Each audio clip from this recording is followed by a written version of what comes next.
Okay, so we're diving into The Gray Wolf this time. The 19th book in Louise Penny's Chief Inspector Gamache series. Wow, 19. I know, right? And you already shared this one with us, so obviously you're a fan. Definitely.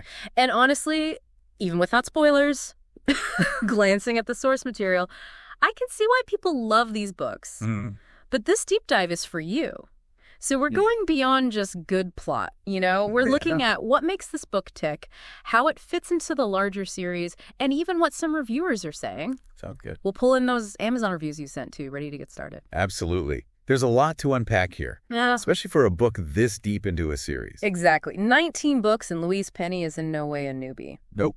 So what keeps this series fresh? What's grabbing readers, both longtime fans and new folks coming to Three Pines for the first time? Well, one thing that stands out in The Gray Wolf is how Penny weaves elements from previous books into the narrative. Okay. It's like she's rewarding dedicated readers with these little Easter eggs, these nods to shared history, while still providing enough context for newcomers to follow along. It's like an inside joke for the longtime fans. Right, Like, yeah. hey, remember that crazy thing that happened back in book 5? Well, guess what? It's relevant again. Exactly. And it's done in a way that feels organic, not forced.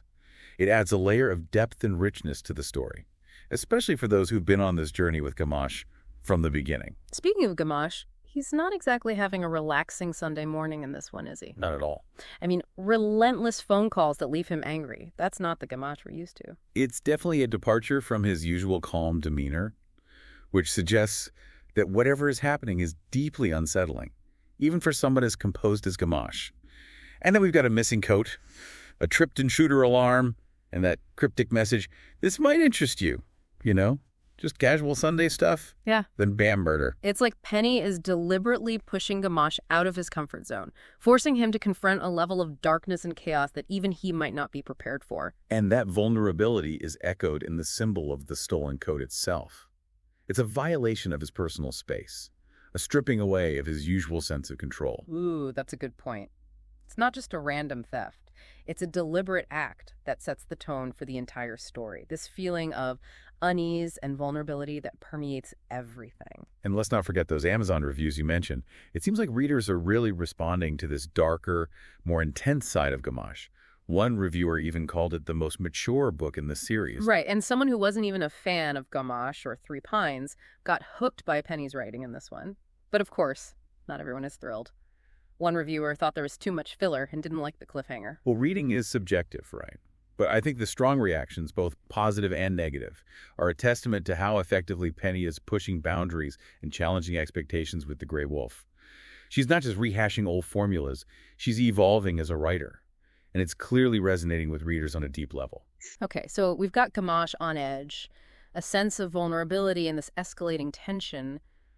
But what about the actual mystery? The stolen coat? The list of herbs and spices, they feel so central, yet also so cryptic. Well, knowing Louise Penny, those details are anything but random. She's a master of symbolism, of weaving these seemingly insignificant objects into the fabric of the story, only for their true meaning to be revealed later. It's like she's playing a game with the reader, daring us to figure it out alongside Gamache. And she's really upping the ante with the whole trust and betrayal theme, too, right? It's not just the crime itself. It's the entire atmosphere of suspicion that surrounds it. Friends acting like foes, enemies extending olive branches. It's like she's dropped us into this hall of mirrors where nothing is what it seems. Exactly. And that sense of paranoia is amplified by the fact that even the Sûreté, the provincial police force Gamache is a part of, is riddled with corruption. It's like he's fighting a battle on two fronts, against the external threat of the crime itself, and it's the internal rot within the very institution he represents. It's making me think about how that kind of pervasive distrust can seep into any aspect of life. When you're not sure who to believe, who has your best interest at heart, it can really make you question everything. Absolutely. And I think that's one of the things that makes The Gray Wolf so compelling. It's not just a whodunit. It's a reflection of the anxieties and uncertainties we all face in a world where truth and trust are increasingly elusive. Okay, so we've got a tangled web of suspicion, cryptic clues, and this undercurrent of unease that's amplified by the setting. Even though we haven't explicitly talked about Three Pines yet, I can already feel that sense of idyllic charm being threatened, like a shadow falling over paradise. You're picking up on something crucial there. Three Pines isn't just a backdrop for these stories. It's a character in itself, a symbol of community, of peace, of the values that Gamache holds dear. And when that sanctuary is threatened, the stakes become even higher, more personal. So the question becomes, how does Gamache navigate this? How does he unravel the truth when everyone around him seems suspect? And what toll does this investigation take on him, on his soul, on his faith in humanity? Those are the questions that keep us turning the pages right. And that's what we'll explore as we dive deeper into The Grey Wolf. We'll analyze the climax, the resolution, the lasting impact of this story on both the characters and on us, the readers. This is getting good. But before we go any further, I want you, our listener, to think about this.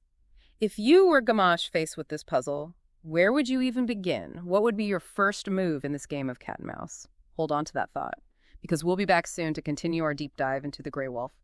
Welcome back. I hope you've had a little time to think about how you would approach this case. It's not easy being in Gamache's shoes, is it? Every clue seems to lead to another dead end, another layer of deception. It really is. It's like trying to solve a puzzle, where the pieces keep changing shape.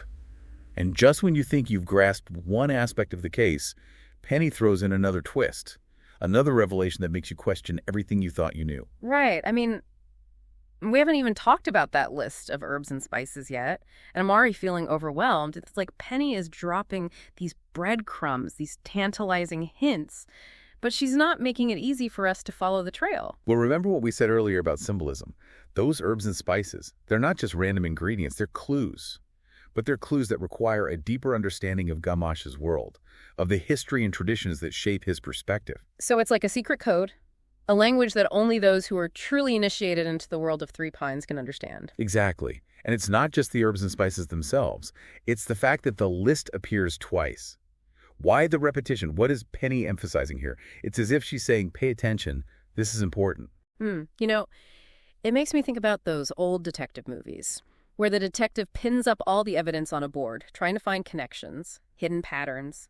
Maybe the herbs and spices are like that pieces of a larger puzzle that only make sense when you see them in relation to everything else. That's a great analogy, and it highlights the importance of context. To understand the significance of these clues, we need to consider the broader social and political landscape of the story. The corruption within the Sûreté, the power dynamics at play, the historical tensions that simmer beneath the surface of Quebec society.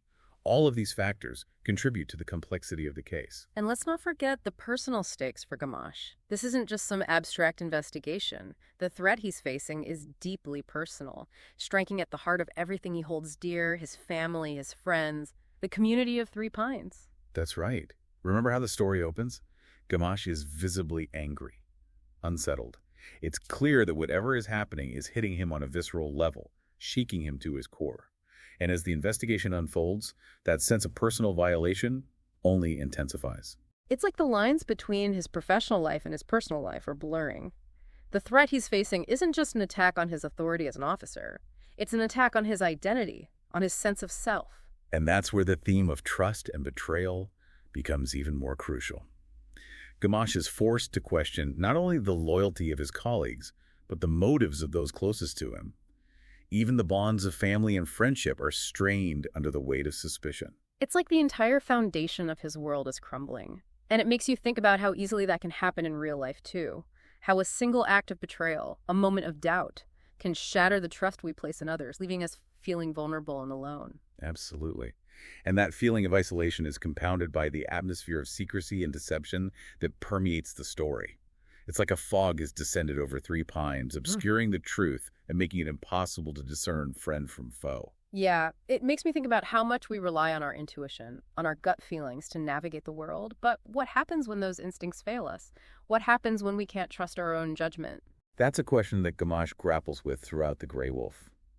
He's known for his sharp intellect, his ability to read people, to see through their facades. But in this case, he's constantly second-guessing himself, questioning his own perceptions. It's like he's lost his compass, his sense of direction, and that makes the stakes even higher. Because if Gamache can't trust himself, who can he trust? And that's where the brilliance of Penny's writing comes in. She doesn't give us easy answers. She doesn't spoon-feed us the truth. She forces us to work for it, to grapple with the same ambiguities and uncertainties that Gamache is facing. It's like she's inviting us into the investigation, making us active participants in the search for truth. And that's what keeps us hooked, right? That desire to understand, to make sense of the chaos, to see justice prevail. Exactly. And as we approach the climax of the story, that desire intensifies. We need to know how it all unfolds, what consequences will arise from the choices that Gamache makes. And speaking of choices, before we move on to the resolution of the mystery, let me ask you, dear listener, to consider this. If you were in Gamache's shoes, knowing what you know now about the intricate web of betrayal and the far-reaching consequences of this investigation, would you choose to continue down this path, or would you seek a different solution, one that might mitigate the damage, but perhaps leave some questions unanswered? It's a tough call, isn't it? But that's the kind of moral dilemma that makes these stories so compelling. We'll be back soon to explore the final act of The Grey Wolf and unpack the lasting impact of the story. Okay, we're back. And I am ready to see how this all plays out. We've talked about the unsettling atmosphere, the cryptic clues, the erosion of trust. But now it's time to face the music. What happens when all those threads come together? What's the climax of The Grey Wolf like? Well, without giving too much away, let's just say that the climax is everything we've been building toward. Remember how we talked about Three Pines being more than just a setting? That idyllic charm becomes almost a target. Because the threat Gamache uncovers isn't just some isolated incident. It reaches into the heart of power structures, threatening to corrupt the very fabric of society. So it's not just about catching a killer or solving a crime. No, it's about something bigger, something systemic. Okay. And that's what makes the stakes so high. Gamache isn't just fighting for justice. He's fighting for the soul of Quebec, for the values that Three Pines represents, and the people he loves are right in the line of fire. Exactly. Knowing Penny. I bet there's some tough choices, maybe even sacrifices along the way. Oh, there are. Penny doesn't shy away from the cost of this kind of fight. She shows us the emotional toll it takes on Gamache, the burden of leadership, the weight of knowing that lives hang in the balance. It makes you think about what you would do in that situation. Would you compromise your values to protect those you love? Would you be willing to risk everything for the greater good? Some heavy stuff. It is. And I think that's what elevates The Grey Wolf beyond a typical mystery. It's about moral courage, about the strength to stand up for what's right, even when it's hard. Even when it hurts. Yeah. So, does good prevail? Does Gamache find a way to expose the corruption and protect Three Pines? I won't spoil the ending. Yeah. But I will say this. Penny delivers a resolution that's both satisfying and thought-provoking. It's not a neat and tidy wrap-up. There are loose ends, lingering questions, a sense that the fight for justice is never truly over. That sounds very realistic. Actually, like even when you win a battle, there's always another one waiting around the corner. Exactly. And I think that ambiguity is what makes the ending so powerful. It stays with you. It makes you think about the choices we make in our own lives, how we navigate a world where the lines between right and wrong aren't always so clear. So we've come to the end of our deep dive into The Grey Wolf, and I have to say it sounds even more intriguing now. I'm definitely bumping it up on my reading list. I'm not surprised. It's a book that stays with you, that challenges you to think about the world in new ways. And before we go, I want to leave our listeners with one final thought. We've talked a lot about Gamache's journey, but what about yours? What resonated with you the most? What will you take away from this deep dive? The Grey Wolf offers plenty of food for thought, so keep those mental gears turning.